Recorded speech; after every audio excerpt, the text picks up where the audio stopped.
In a world where time never stops and people are always moving forward, sharing stories let us hit pause, reflect, and connect.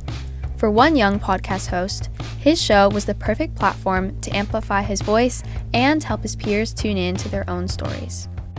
The main reason why I made this podcast is that I feel like the art of conversation has become so rare for people to articulate how they feel and process how they feel and put it into words with people that they care about.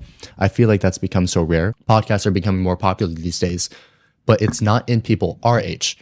Like podcasts are becoming very popular in people like 20 to 30 older to 40, ages. like older ages. Right? The talking stage is kind of like the first more teenager podcast where you could speak about things like this. Even with his drive to communicate, Ivan faced a personal struggle that made understanding his own emotions difficult. So since 7th grade, I struggled with a rare neuropsychological phenomenon called alexithymia. Alexithymia is the personality trait to have the inability to comprehend and feel emotions. And so for a long time, especially around my sophomore and junior year, I really struggled with feeling like gratitude, happiness, and even embarrassment. And I would definitely say it's one of the bigger driving factors for my podcasts. Aside from my purpose, it also helps me personally to speak about my problems and speak about these deep topics. Moving forward, I'm going to be uploading different type of content on the channel, such as skits.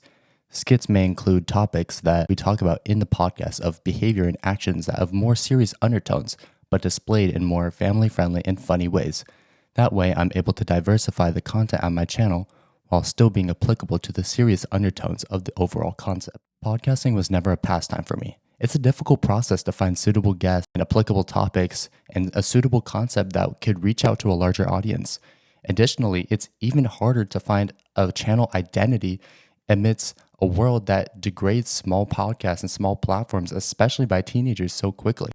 More important than any of the hate comments or any of the frustrations that I might feel from scrapping an episode and finding new guests and rescheduling or anything is the message and the identity that I create with my platform. The Real Talking Stage has effectively been a place for younger audiences to speak about deeper problems, and I have no intention of stopping. The Real Talking Stage is available on YouTube, Spotify, Pandora, Apple Podcasts, and more. Please watch my Instagram and TikTok for more shorter clips, and please pay attention to my YouTube for different types of content. Thank you for watching. Thank you for supporting. Thank you for everybody who already helped. And I'll see you next time.